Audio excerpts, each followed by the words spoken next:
السلام علیکم ورحمۃ اللہ۔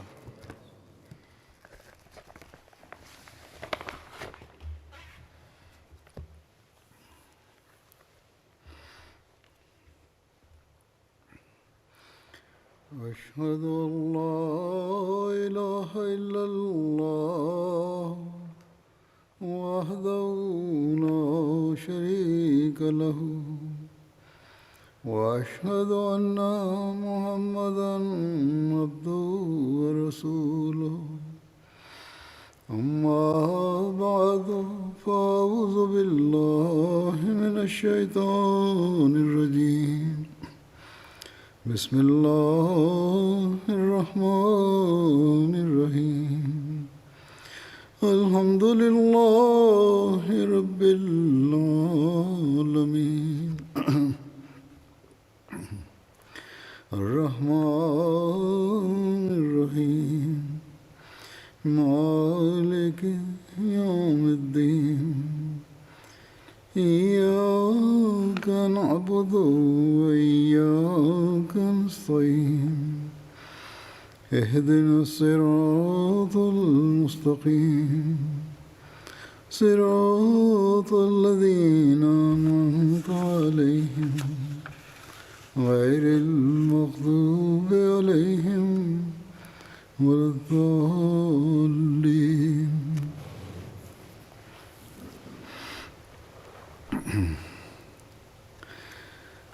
حضرت عمر رضی اللہ تعالیٰ عنہ کی شہادت کی گھٹنا پچھلے خطبے میں ورنن ہوئی تھی۔ اس بارے میں کچھ اترکت باتیں ہیں جو ورنن کرنے والی ہیں۔ صحیح بخاری کی جو روایت ورنن کی گئی تھی، اس سے یہ گیات ہوتا تھا کہ حضرت عمر پر جب حملہ ہوا تو اسی وقت فجر کی نماز ادا کی گئی اور حضرت عمر اس سمے مسجد میں ہی تھے، جبکہ دوسری روایتوں میں ملتا ہے کہ ترنت حضرت عمر کو گھر لے جایا گیا اور نماز بعد میں ادا کی گئی، جیسا کہ صحیح بخاری کے شرح علامہ ابن حجر اس روایت کے نیچے ایک دوسری روایت نقل کرتے ہوئے لکھتے ہیں کہ حضرت ابن عباس کہتے ہیں کہ جب حضرت عمر کا خون زیادہ بہنے لگا اور ان پر بے ہوشی چھانے لگی تو میں نے انہیں لوگوں کے ساتھ اٹھایا اور انہیں گھر پہنچا دیا۔ آپ پر بے ہوشی چھائی رہی یہاں تک کہ صبح کی روشنی اسپشٹ ہو گئی۔ جب انہیں ہوش آیا تو انہوں نے ہماری اور دیکھ کر فرمایا، کیا لوگوں نے نماز پڑھ لی ہے؟ تو میں نے کہا کہ جی ہاں۔ اس پر آپ نے فرمایا، اس کا کوئی اسلام نہیں جس نے نماز ترک کی۔ پھر آپ نے وضو کیا اور نماز پڑھی۔ اس کے علاوہ طبقات کبریٰ میں بھی یہی ہے کہ حضرت عمر کو اٹھا کر گھر پہنچایا گیا اور حضرت عبد الرحمن بن عوف نے نماز پڑھائی۔ اسی پرکار یہ بھی ملتا ہے کہ حضرت عبد الرحمن نے پوتر قرآن کی سب سے چھوٹی 2 صورتیں والعصر اور انا اعطیناک الکوثر پڑھی اور ایک جگہ والعصر اور قل یا ایھا الکافرون پڑھنے کا ورنن ہے۔ حضرت عمر کے قاتل کا ورنن کرتے ہوئے طبقات کبریٰ میں لکھا ہے کہ جب حضرت عمر پر حملہ ہوا تو آپ نے حضرت عبداللہ بن عباس سے فرمایا، جاؤ اور پتہ کرو کہ کس نے مجھے قتل کرنے کا پریاس کیا ہے۔ حضرت عبداللہ بن عباس کہتے ہیں کہ میں نکلا اور میں نے گھر کا دروازہ کھولا تو لوگوں کو جمع دیکھا جو حضرت عمر کی اوستھا سے انبھگ تھے۔ میں نے پوچھا کہ کس نے حضرت امیر المومنین کو خنجر مارا ہے؟ انہوں نے کہا کہ اللہ کے دشمن ابو لولو نے آپ کو خنجر مارا ہے، جو مغیر بن شعبہ کا غلام ہے۔ اس نے اور لوگوں کو بھی زخمی کیا ہے، لیکن جب وہ پکڑا گیا تو اسی خنجر سے اس نے خودکشی کر لی۔ اس بارے میں کہ کیا حضرت عمر رضی اللہ تعالیٰ عنہ کی شہادت کوئی سازش کا نتیجہ تھی یا اس ویکتی کی آپسی دشمنی تھی، بعد کے کچھ اتہاسکاروں نے یہ بھی لکھا ہے کہ حضرت عمر کی شہادت صرف کسی آپسی دشمنی کے آدھار پر نہیں تھی بلکہ ایک شڑینتر تھا۔ بہرحال ان کی رائے بھی ہم دیکھتے ہیں۔ حضرت عمر جیسے بہادر خلیفہ کو جس طرح شہید کر دیا گیا، عام طور پر ہم دیکھتے ہیں کہ اتہاسکار اور جیونی لیکھک شہادت کی گھٹنائیں وورن سہت ورنن کرنے کے بعد چپ ہو جاتے ہیں، اور یہ سنکیت ملتا ہے کہ ابو لولو فیروز نے جو ایک وقتی جوش اور غصہ میں انہیں قتل کر دیا تھا، لیکن ورتمان کے کچھ اتہاسکار جیونی لیکھک اس پر وورت روپ سے بحث کرتے ہوئے یہ ورنن کرتے ہیں کہ یہ کیول ایک اکیلے ویکتی کے کرودھ کے کارن انتقامی کارروائی نہیں ہو سکتی بلکہ ایک سازش تھی اور باقاعدہ ایک پہلے سے بنائی گئی یوجنا کے انترگت حضرت عمر کو قتل کیا گیا تھا۔ اور اس سازش میں مشہور ایرانی سپہ سالار ہرمزان، جو کہ اب بظاہر مسلمان ہو کر مدینہ میں رہ رہا تھا، وہ بھی اس میں شامل تھا۔ ورتمان کے ان لیکھکوں نے پرانے اتہاسکاروں اور جیونی لیکھکوں سے شکوہ کیا ہے کہ کیوں انہوں نے اس اہم قتل پر وورت بحث نہیں کی کہ یہ ایک سازش تھی۔ البتہ اتہاس اور جیونی کی ایک مہتوپورن پستک البدایہ والنہایہ میں صرف اتنا ملتا ہے کہ سندیہ کیا جاتا ہے کہ حضرت عمر کے قتل میں ہرمزان اور سفینہ کا ہاتھ تھا۔ چنانچہ اسی سندیہ پر حضرت عمر کی جیونی لیکھک سیر حاصل بحث کرتے ہوئے اس کو باقاعدہ ایک سازش قرار دیتے ہیں۔ انہی لیکھوں میں سے ایک محمد رضا صاحب اپنی کتاب سیرت عمر فاروق میں لکھتے ہیں کہ حضرت عمر کسی بالغ قیدی کو مدینہ میں آنے کی اجازت نہیں دیا کرتے تھے، یہاں تک کہ حضرت مغیرہ بن شعبہ کوفہ کے سردار نے ان کے نام ایک خط لکھا کہ ان کے پاس ایک غلام ہے جو بہت ہنرمند ہے اور وہ اس کو مدینہ میں آنے کی اجازت کے طلبگار ہے، اور حضرت مغیرہ بن شعبہ نے کہا کہ وہ بہت کام جانتا ہے جس میں لوگوں کے لیے فائدے ہیں، وہ لوہار ہے، نقشہ و نگار کا ماہر ہے، بڑھئی ہے۔ حضرت عمر نے حضرت مغیرہ کے نام خط لکھا اور انہوں نے اسے مدینہ بھیجنے کی اجازت دے دی۔ حضرت مغیرہ نے اس پر ماہانہ 100 درہم ٹیکس نردھارت کیا۔ وہ حضرت عمر کی خدمت میں حاضر ہوا اور خراج ارتھات ٹیکس ادھک ہونے کی شکایت کی۔ حضرت عمر نے پوچھا تم کون سے کام اچھی طرح سے کر لیتے ہو؟ اس نے آپ کو وہ کام بتائے جس میں اسے اچھی خاصی نپونتا پراپت تھی۔ حضرت عمر نے فرمایا تمہارے کام کی نپونتا سے تو تمہارا خراج کوئی زیادہ نہیں ہے۔ وہ آپ سے ناراضگی کی حالت میں واپس چلا گیا۔ حضرت عمر نے کچھ دن ولمب کیا۔ ایک دن وہی غلام آپ کے پاس سے گزرا تو آپ نے اسے بلا کر کہا کہ مجھے خبر پہنچی ہے کہ تم ہوا سے چلنے والی چکی بہت اچھی بنا سکتے ہو۔ وہ غلام غصے اور ناپسندیدگی کی حالت میں حضرت عمر کی اور سمبودت ہوا اور کہا کہ میں آپ کے لیے ایک ایسی چکی بناؤں گا کہ لوگ اس کی چرچا کرتے رہیں گے۔ جب وہ غلام مڑا تو آپ اپنے ساتھ والے اصحاب کی اور سمبودت ہوئے اور کہا اس غلام نے مجھے ابھی ابھی دھمکی دی ہے۔ کچھ دن گزرے، پھر ابو لولو نے اپنی چادر میں 2 دھاری والا خنجر چھپا رکھا تھا جس کا دستہ اس کے بیچ میں تھا، اور اس نے حضرت عمر پر وار کیا جیسا کہ گھٹنا شہادت میں ورنن ہو چکا ہے۔ اس کا ایک وار ناف کے نیچے لگا تھا۔ ابو لولو کو حضرت عمر سے ایک پرکار سے دویش اور عیشا بھی تھی، کیونکہ عربوں نے اس کے علاقے کو وجت کر لیا تھا اور اسے قیدی بنا لیا تھا، اور اس کے بادشاہ کو اپمانت ہونے کے اوستھا میں دیش سے نرواسط ہونے پر ووش کر دیا تھا۔ وہ جب بھی کسی چھوٹے قیدی بچے کو دیکھتا تو ان کے پاس آ کر ان کے سروں پر ہاتھ پھیرتا اور رو کر کہتا کہ عربوں نے میرے کلیجے کا ٹکڑا کھا لیا۔ اب ابو لولو نے حضرت عمر کو شہید کرنے کا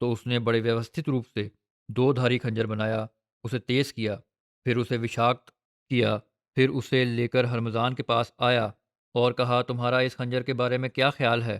اس نے کہا میرا تو خیال ہے تو اس کے ذریعے جس پر بھی وار کرے گا اسے قتل کر دے گا۔ ہرمزان فارسیوں کے کمانڈروں میں سے تھا۔ مسلمانوں نے اسے تستر کے ستھان پر قید کر لیا تھا اور انہوں نے اسے مدینہ بھیج دیا تھا۔ جب اس نے حضرت عمر کو دیکھا تو اس نے پوچھا ان کے رکشک اور دربان کہاں ہیں؟ جیسا کہ پہلے ورنن ہو چکا ہے، صحابہ رضوان اللہ علیہم نے بتایا کہ ان کا کوئی رکشک ہے نہ دربان ہے اور نہ کوئی سیکرٹری ہے نہ کوئی دیوان ہے۔ تو اس نے کہا کہ انہیں تو نبی ہونا چاہیے۔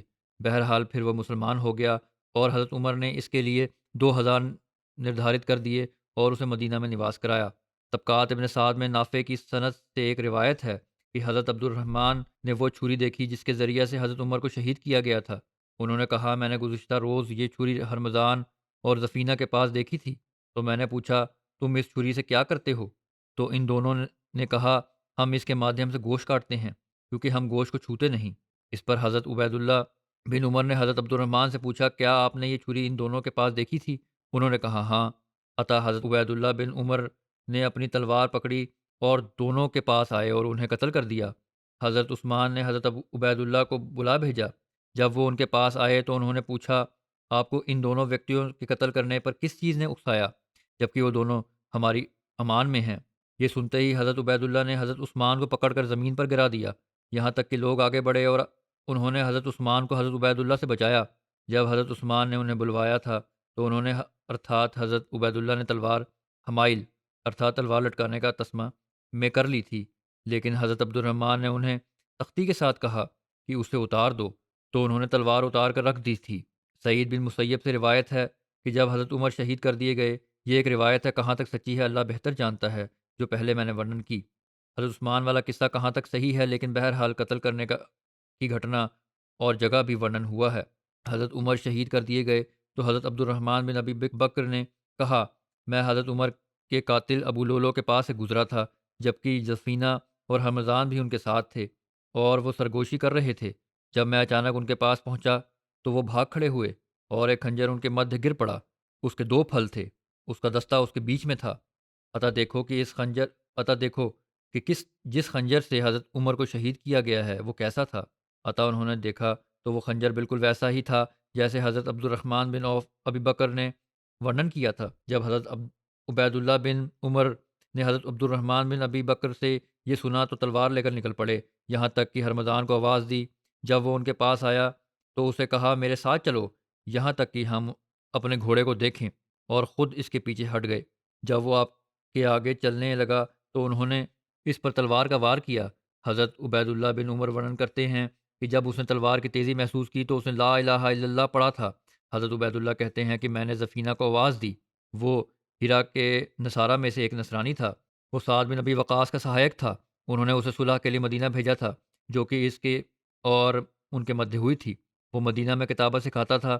جب میں نے اسے تلوار ماری تو اس نے اپنی آنکھوں کے سامنے صلیب کا نشان بنایا۔ پھر حضرت عبید اللہ آگے بڑھے اور ابو لولو کی بیٹی کو قتل کر دیا، جو مسلمان ہونے کا دعویٰ کرتی تھی۔ حضرت عبداللہ کا ارادہ تھا کہ آج وہ مدینہ میں کسی قیدی کو زندہ نہیں چھوڑیں گے۔ مہاجرین ان کے خلاف اکٹھے ہو گئے اور انہیں روکا اور انہیں دھمکی دی، تو انہوں نے کہا کہ اللہ کی قسم میں انہیں ضرور قتل کروں گا، اور وہ مہاجرین کو بھی خاطر میں نہ لائے، یہاں تک کہ حضرت عمر بن عاص کے ساتھ نرنتر بات چیت میں لگے رہے، یہاں تک کہ انہوں نے تلوار حضرت عمر بن عاص کے حوالے کر دی۔ پھر حضرت سعد بن ابی وقاص ان کے پاس آئے تو ان دونوں نے ایک دوسرے کی پیشانی کے بال پکڑ لیے، عطا آپ نے ہرمزان، زفینہ اور ابو لولو کی بیٹی کو قتل کر دیا۔ اب سمس معاملہ اس بحث میں ورنن کیا جا چکا ہے کہ جس نے ابو لولو کو حضرت عمر کے قتل کرنے پر اکسایا تھا، اور جو روایتیں ہم تک پہنچی ہیں اس بات پر دلالت کرتی ہیں کہ حضرت عمر کا قتل ایک سازش تھی۔ یہ لکھنے والے لکھتے ہیں جو اس حق میں ہیں کہ یہ ایک سازش تھی۔ ہرمزان نے یہ ساری یوجنا بنائی تھی کہ اس نے حضرت عمر کے خلاف ابو لولو کے دویش اور عیشہ کو اور ادھک بھڑکایا۔ وہ دونوں اجمی تھے۔ پھر یہ کہ جب ہرمزان کو قید کر لیا گیا اور اسے مدینہ بھیج دیا گیا تو اس نے اس بھے کو درشٹیگت رکھتے ہوئے اسلام قبول کر لیا کہ خلیفہ اسے قتل کر دیں گے۔ طبقات ابن سعد میں نافع کی روایت میں ورنت ہے کہ عبد الرحمن بن عوف نے وہ چھری دیکھی تھی جس کے ساتھ حضرت عمر کو شہید کیا گیا تھا، اور سعید بن مسیب کی روایت طبری میں ورنت ہے کہ عبد الرحمن بن ابی بکر نے وہ خنجر دیکھا تھا جو ابو لولو، زفینہ اور ہرمزان کے مدھ گر گیا تھا۔ جب وہ اچانک ان کے پاس آئے تھے تو وہ ان کے چلنے کی وجہ سے گر گیا تھا۔ جب حضرت عبید اللہ بن عمر نے حضرت عبد الرحمن بن ابی بکر سے یہ بات سنی تو وہ ترنت آ گئے اور ان دونوں کو قتل کر دیا، اور انہوں نے اسی پر بس نہ کیا بلکہ انہوں نے پرتشود کی بھاونا میں لپت ہو کر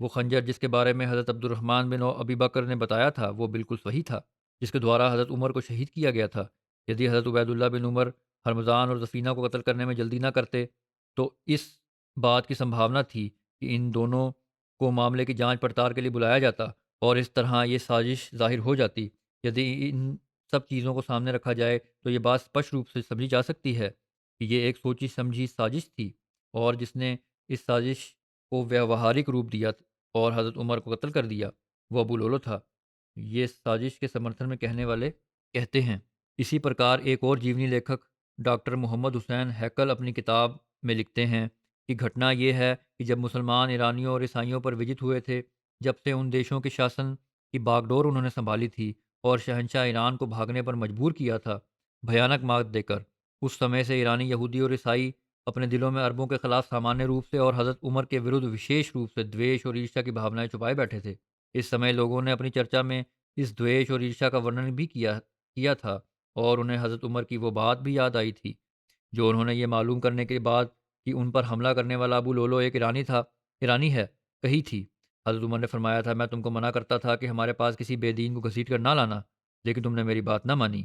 مدینہ میں ان اجمی بے دینوں کی سنکھیا تھوڑی سی تھی، لیکن ایک جماعت تھی جن کے دل کرودھ اور پرتشوش سے بھرے ہوئے اور جن کے دل دیش اور عیرشا کی آگ سے دہک رہے تھے، اور کون جانے ہو سکتا ہے ان لوگوں نے سازش کی ہو اور ابو لولو کا یہ کاریہ اسی سازش کا پرینام ہو جس کا جال ان اسلام کے شتروؤں نے اپنے دویش اور دشمنی کی پیاز بجھانے کے لیے بنا تھا، اور جس کے بارے میں وہ سمجھ رہے تھے کہ اس طرح عربوں کی ایکتا کو ٹکڑے ٹکڑے کر کے مسلمانوں کے بازو کمزور کیے جا سکتے ہیں۔ حضرت عمر کے پتروں کو واستوکتا سے اوگت ہونے کی سب سے زیادہ بے چینی تھی۔ وہ اس راز سے پردہ اٹھا کر اس کی تہ تک پہنچ سکتے تھے یدی ابو لولو فیروز خودکشی نہ کرتا، لیکن اس نے خودکشی کر لی اور اس راز کو اپنے ساتھ قبر میں لے گیا۔ تو کیا بات ختم ہو گئی اور اب اس راز کو پانے کا کوئی طریقہ نہیں رہا؟ پھر لکھنے والا اتہاس کار لکھتا ہے جو سازش کو بے نقاب کرنے کے حق میں ہے کہ یہ سازش تھی یا کہ نہیں، بلکہ کارکنان قضاء و قدر نے چاہا کہ عرب کا ایک سردار اس راز سے واقف ہو جائے اور اس سازش کی طرف رہنمائی کرے۔ حضرت عبد الرحمن بن عوف نے جب وہ چھری دیکھی جس سے حضرت عمر کو شہید کیا گیا تھا تو فرمایا، میں نے یہ چھری کل حرمضان اور سفینہ کے پاس دیکھی تھی۔ میں نے ان سے پوچھا، تم اس چھری سے کیا کرو گے؟ وہ بولے کہ گوشت کاٹیں گے، کیونکہ ہم گوشت کو ہاتھ نہیں لگاتے۔ اور حضرت عبد الرحمن بن ابی بکر نے فرمایا کہ میں حضرت عمر کے قاتل ابو لولو کے پاس سے گزرا، سفینہ اور حمضان اس کے ساتھ تھے اور وہ آپس میں چپکے چپکے باتیں کر رہے تھے۔ میں ترنت ان کے پاس پہنچا تو وہ بھاگے اور ایک خنجر ان کے مدھے گر پڑا جس کے 2 پھل تھے اور دستہ بیچ میں تھا۔ دیکھو وہ خنجر کیسا تھا جس سے حضرت عمر کو شہید کیا گیا ہے۔ لوگوں نے دیکھا تو وہ واسطہ میں وہی خنجر تھا جو حضرت عبد الرحمن بن ابی بکر نے بتایا تھا۔ پھر تو اس معاملے میں کوئی شک باقی نہیں رہتا۔ یہ لکھنے والا کہتا ہے کہ دونوں کے دونوں سچے گواہ ہیں، بلکہ مسلمانوں میں سب سے زیادہ وشواس یوگیہ ہیں اور گواہی دے رہے ہیں کہ جس چھری سے حضرت عمر کو شہید کیا گیا وہ رمضان اور سفینہ کے پاس تھی۔ ان میں سے ایک گواہ کا کہنا ہے کہ اس نے قاتل ابو لولو کو قتل کرنے سے پہلے دونوں سے سازش کرتے دیکھا ہے، اور دونوں گواہوں کے انوسار یہ سب کچھ اس رات کا قصہ ہے جس صبح حضرت عمر پر حملہ کیا گیا۔ کیا اس کے بعد بھی کوئی ویکتی اس میں سندیہ کر سکتا ہے کہ امیر المومنین اس سازش کا شکار ہوئے، جس کے مہتوپورن پاتر تو یہی 3 آدمی تھے؟ لیکن یہ بھی ہو سکتا ہے کہ دوسرے ایرانی یا ان قوموں کے لوگ بھی اس میں سملت ہوں جن پر مسلمانوں نے غلبہ پایا تھا۔ حضرت عبید اللہ بن عمر نے حضرت عبد الرحمن بن عوف کی بات اور عبد الرحمن بن ابی بکر کی شہادت سنی تو ساری کائنات ان کی نگاہوں میں خون ہی خون ہو گئی۔ ان کے دل میں یہ بات بیٹھ گئی کہ مدینہ کے سمجھ پردیسی اس سازش میں شامل ہیں اور ان سب کے ہاتھوں سے جرم کا خون ٹپک رہا ہے۔ انہوں نے ترنت تلوار سنبھالی اور سب سے پہلے ہرمزان اور سفینہ کا کام تمام کیا۔ روایت ہے کہ انہوں نے ہرمزان کو آواز دی اور جب وہ باہر نکل کر آیا تو اسے کہا کہ ذرا ساتھ آؤ اور میرے گھوڑے کو دیکھ لو، اور خود پیچھے ہٹ گئے۔ جب وہ ان کے سامنے سے گزرا تو تلوار کا ایک ہاتھ اس پر مارا۔ ایرانی نے جب تلوار کی گرماہٹ محسوس کی تو کہا لا الہ الا اللہ، اور وہیں ڈھیر ہو گیا۔ روایت ہے کہ حضرت عبید اللہ بن عمر نے کہا یہ حضرت عمر کے بیٹے تھے کہ پھر میں نے سفینہ کو بلایا۔ وہ ہیرا کا ایک عیسائی تھا اور سعد بن ابی وقاص کا دوست شریک بھائی تھا۔ اس رشتے سے سعد اسے مدینہ لے آئے تھے جہاں وہ لوگوں کو پڑھایا لکھایا کرتا تھا۔ جب میں نے اسے تلوار ماری تو اس نے اپنی دونوں آنکھوں کے مدھے صلیب کا نشان بنایا۔ حضرت عبداللہ کے دوسرے بھائی بھی اپنے پتا کی شہادت پر ان سے کچھ کم کرودت نہیں تھے، اور سب سے زیادہ کرودھ ام المومنین حضرت حفصہ رضی اللہ عنہ کو تھا۔ بہرحال یہ جو انہوں نے کیا اس کی قانونی طور پر کوئی اجازت نہیں تھی۔ کسی ویکتی کو ادھیکار نہیں کہ وہ سوئم بدلہ لینے کے لیے کھڑا ہو جائے یا اپنا ادھیکار سوئم وصول کرے، جبکہ معاملوں کا فیصلہ رسول اللہ صلی اللہ علیہ وسلم اور آپ صلی اللہ علیہ وسلم کے بعد آپ صلی اللہ علیہ وسلم کے خلفائے رضوان اللہ علیہم کے لیے وشش تھا۔ وہ لوگوں کے مدھے نیائے پورک فیصلے اور مجرم کے ورد قصاص کا حکم صادر کرتے تھے، اس لیے نیائے پورک فیصلے اور مجرم کے خلاف قصاص کا حکم صادر کرتے تھے۔ اس لیے حضرت عبید اللہ کا فرض تھا کہ جب انہیں اس سازش کا گیان ہوا جس کے پرینام سوروپ ان کے پتا کی جان گئی تو اس کا فیصلہ امیر المومنین سے چاہتے۔